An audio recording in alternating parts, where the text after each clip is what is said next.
Assalamualaikum warahmatullahi wabarakatuh. Berjumpa kembali tentunya di YouTube channel Pesantren Digital Aswa. Di acara spesial Ramadan Ngabuburit ala Santri bersama saya Brian Kusumajati dan narasumber kita Bapak Kiai Haji Ahmad Izzuddin LCMSI. Assalamualaikum Gus. Waalaikumsalam warahmatullahi wabarakatuh. Apa kabar sore hari ini Gus? Alhamdulillah baik ya. Alhamdulillah baik. Semoga santri digital juga diberi semangat terus dan selalu diberi kelancaran ya Gus ya dalam menjalankan ibadah puasa. Nah, berkaitan dengan puasa nih Gus, tentunya Islam itu adalah agama yang toleran ya Gus ya, tentunya ada toleransi dan lain sebagainya. Nah, kalau berkaitan dengan hal itu misalnya muncul pertanyaan nih, siapakah yang boleh tidak berpuasa? Terus kemudian apakah kewajiban yang harus dipenuhi ini seperti apa Gus? Yeah. Bismillahirrahmanirrahim. Dalam ibadah puasa dan juga tentunya ibadah-ibadah yang lain, betul tadi disampaikan bahwa dalam Al-Quran disampaikan la yukallifullahu nafsan illa wus'aha, bahwa apa yang menjadi tanggung jawab kita dalam melakukan ibadah itu semua dengan kemampuan kita. Maka dalam ibadah-ibadah itu ada istilahnya kemurahan-kemurahan atau bahasa kitabnya itu rukhsah. Ada dispensasi. Kemurahan-kemurahan yang tentunya dalam ibadah puasa juga ada, yaitu seperti tadi pertanyaan siapakah yang boleh tidak berpuasa, bahwa memang ada yang boleh membatalkan puasanya karena ada udzur yang syar'i, udzur yang memang diakui oleh syarak. Misal ada orang yang sakit, orang yang sakit yang kalau dalam bahasa kitabnya itu mubihun litayamum, dia diperbolehkan untuk bertayamum. Maksudnya sakit yang memang sudah sangat mengkhawatirkan. Apabila dia tidak, kalau dalam tayamum menggunakan air itu bisa bertambah sakit atau malah menjadikan dia meninggal. Nah, puasa juga sama. Ketika ada orang yang sakit, kok dia umpamanya kalau nanti puasa itu tidak baik untuk kondisi kesehatannya, semakin memburuk atau malah bisa jadi meninggal, maka dia boleh tidak berpuasa. Begitu juga orang yang musafir, orang yang bepergian. Ketentuannya adalah ketika bepergiannya itu sudah ada perjalanan sejauh marhalaten atau dalam bahasa kitab ya kira-kira 89 atau 90 km. Memang di sini ada perbedaan banyak ulama, ada yang mengatakan standarnya 88 kilo, dan 89 ya aman kita ya di 90-an kilometer itu. Ketika dia sudah bepergian jaraknya sampai 90 kilo, dia itu sudah diperbolehkan tidak berpuasa atau membatalkan puasanya. Walaupun kalau memang mampu ya sebaiknya tetap puasa. Tapi kalau umpama membatalkan itu boleh-boleh saja. Itu yang kedua. Bagi orang yang bepergian.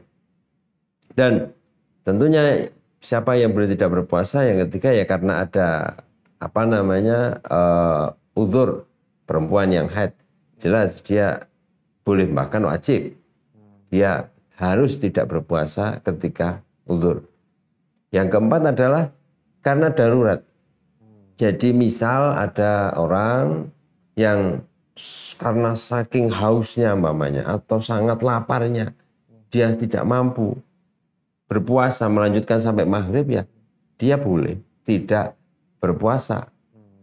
Membatalkan karena apa? Karena dia tidak mampu. Bahasanya tidak mampu itu bukan karena sakit, bukan, tapi karena dia tahu-tahu sangat kehausan atau sangat kelaparan sehingga dia tidak mampu melanjutkan, ya ini boleh membatalkan puasanya. Dan bagi mereka, baik orang yang sakit, kalau nantinya masih ada harapan sembuh, orang yang bepergian, orang yang haid, dan orang yang punya darurat tadi, kondisi darurat, mereka boleh membatalkan dan setelah Syawal nanti harus mengqadha, harus mengganti sesuai jumlah yang ditinggalkan. Al-Quran firman-Nya, "Man kana minkum maridun aw ala safarin fa'iddatun min ayyamin ukhra. Maka gantilah hitungan hari dari hari yang selain Ramadan. Itu. Jadi mengenai yang tidak boleh berpuasa tadi sudah dijelaskan ada beberapa macam tadi ya, Gus ya, sehingga harus memang diqadha sesuai dengan hari yang ditinggalkan. Nah, kemudian jika muncul pertanyaan ini, kalau tadi kan memang ada faktor yang sesuai dengan syariat tentunya ya Gus ya. Kalau misal ada pertanyaan, kalau batal puasanya itu sengaja karena tidak terjadi uzur ini bagaimana Gus? Iya.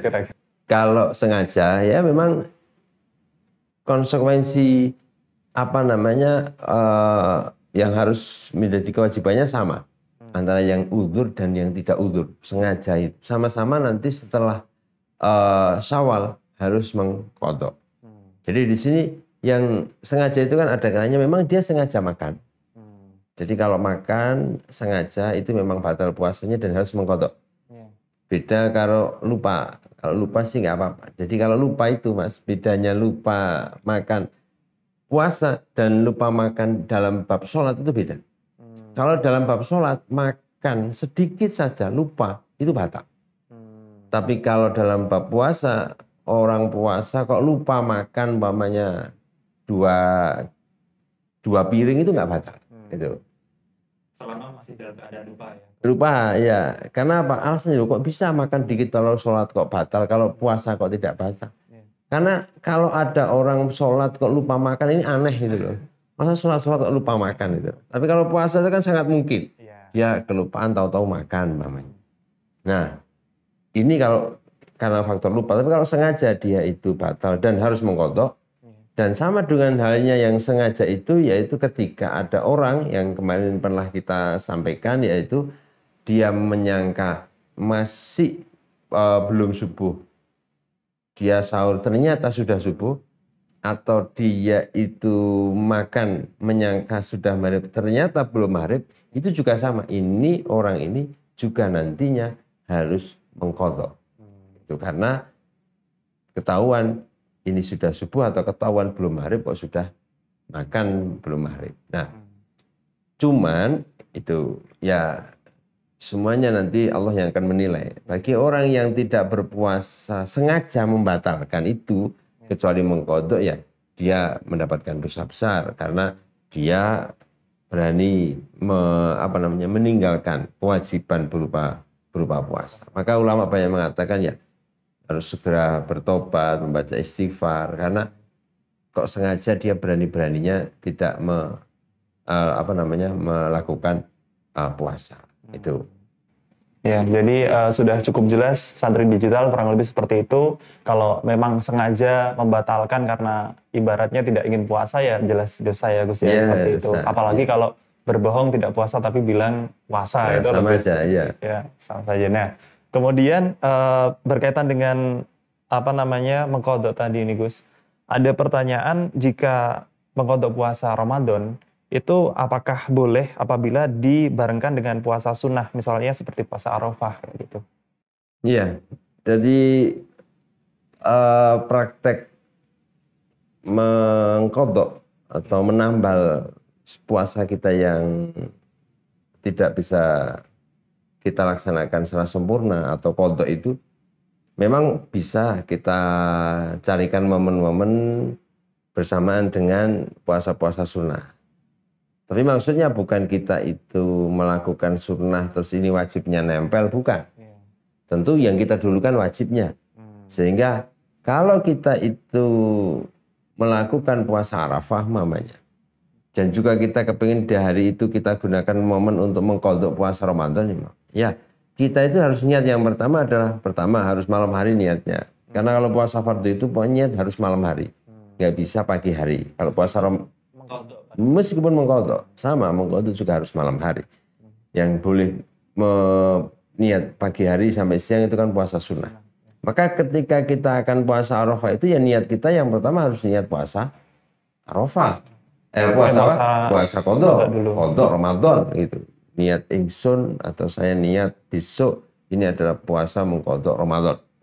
Nah, dengan begitu itu dilakukan pada tanggal 9 Dzulhijjah, maka kita sudah mendapatkan poin juga berarti kita melaksanakan puasa di hari Arafah. Ada ulama mengatakan, ya kalau tidak diniati Arafah ya nanti tidak dapat pahalanya puasa sunnah Arafah. Ya diniati aja puasa qadha Ramadan sekaligus puasa Arafah, maka ini dapat dua-duanya. Jadi boleh-boleh saja kita menggandeng-gandengkan begitu. Apalagi mamanya pas Arafah itu tanggal 9 kebetulan pas hari Senin. Jadi hari Senin ya kita niatin, hari Arafah ya kita niatin setelah kita niat melakukan qadha puasa Ramadan. Itu Mas ya. Ya, jadi seperti itu santri digital, mungkin untuk terutama ini yang perempuan ya Gus, karena mungkin banyak yang melewatkan puasa Ramadan, nah itu bisa malah justru mencari pahala yang berlipat ganda setelah Ramadan nanti. Nah seperti itu kurang lebih. Terima kasih untuk santri digital yang sudah bergabung di Ngabuburit ala Santri kali ini. Mohon maaf jika ada salah kata, kami akhiri. Wassalamualaikum warahmatullahi wabarakatuh. Waalaikumsalam.